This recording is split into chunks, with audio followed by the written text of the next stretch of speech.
ትጋ። ስትተጋ ምን እያሰብክ ነው? ትርፍህን አስብ ነው። ልትዘፍን ሲገፋፋ ምንድነው የማተርፈው በል። እንድትሳደብ ሲገፋፋ ምንድነው የማተርፈው በል። ስጋ የማይገባ ነገር እንድትሰራ ሲያሸንፍ ከዚህ ምንድነው የማተርፈው በል። ቀጥሎ ምን ታተርፋለህ? ትርፉን አስብ ነው። ትርፉን አስብና በዚያ ከስሜት ውጭ በሆነው የነፍስህ መንገድ ጽናበት ነው። አንድ ሰው ምንም ሱስ ወይም ኃጢአት ውስጥ ቢሆን ምንድነው የማተርፈው ብሎ ከጠየቀ መዳን ይችላል፣ ማቆም ይችላል። ሰይጣን ሁልጊዜ እንዳንጠይቅ ነው የሚያደርገን። ድርጊቱን ብቻ እንድናስብ ነው የሚያደርገን እንጂ ከድርጊቱ በኋላ ያለውን ነገር እንድናስብ ያደርገን። ምንድነው የማተርፈው? መንግስተ ሰማያት። ምንድነው የማተርፈው? ጸጋ። ምንድነው የማተርፈው? ጤና። ምንድነው የማተርፈው? በእግዚአብሔር ዘንድ ያለ ባለሟልነት። ምንድነው የማተርፈው? ረድኤት። ምንድነው የማተርፈው? እድሜ። እንዲህ ብለን ካሰብ በስመ አብ ወወልድ ወመንፈስ ቅዱስ። ሰው ምን ኃጢአት ይሰራል? ትርፉን ካሰበ። ሶስተኛው ምንድነው ማሰብ ያለብን? ኪሳራውን ነው። ማታ ስትተኛ ወንድሜን አስቀየምኩት፣ ማንን አስቀይም የገባው በል ይላል። በዝርዝር ነው የሚጽፈው በዜና አበው ላይ። ማታ ስትገባም ዛሬ ማንን አስቀየምኩ? ከክርስቶስ ጋር ዋልኩ ወይስ ከሰይጣን ጋር ዋልኩ በል። ሌሊት ጠዋት ስትነሳ ከእግዚአብሔር ጋር አደርኩ ከሰይጣን ጋር በል። መንግሥተ ሰማያትን ይዣት አደርኩ ሲኦል ውስጥ ገብቻ አደርኩ በል። ኪሳራህን ገምግም ነው ጧትና ማታ። የማያስብ ነጋዴ፣ ኪሳራውን የማያስብ ነጋዴ፣ ትርፉን የማያስብ ነጋዴ ይሄ ምን ይባላል? ዘምቶ ተወረስ ይባላል አሉ ብፁዕ አቡነ ኤልሳ በረከታቸው ይድረሰን በአጸደ ነፍስ። ዘምቶ ተወረስም ይባላል።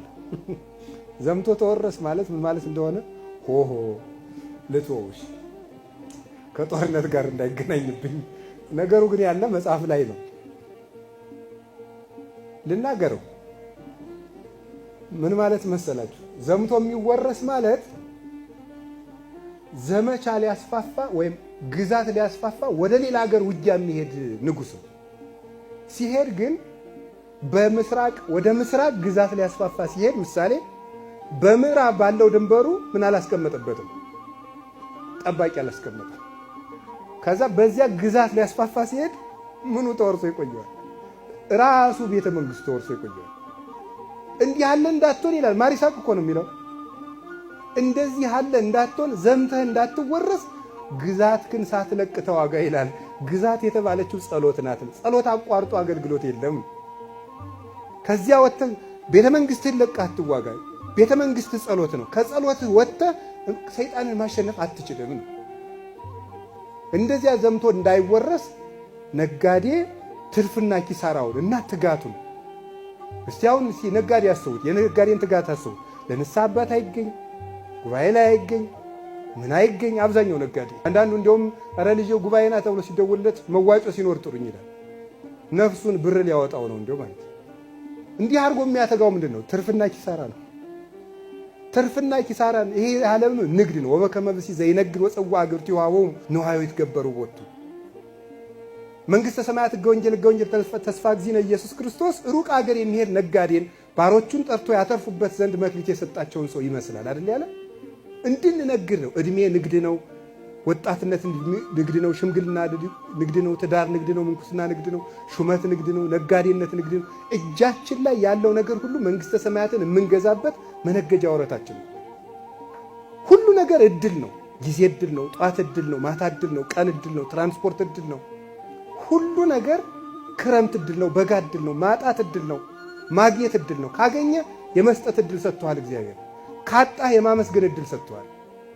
ሁሉም እድል ነው።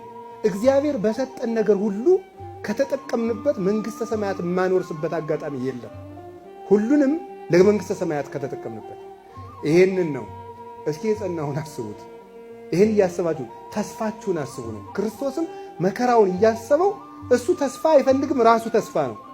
ወደፊት ያለውን የምዕመናንን ድህነት አስቦ ያንን ከታገሰ እናንተም ነገን እያሰባችሁ ጽኑ ነው።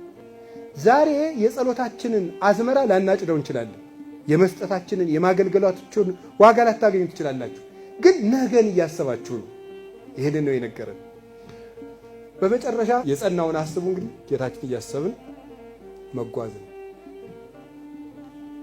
ከቃሉ ጋር ናችሁ።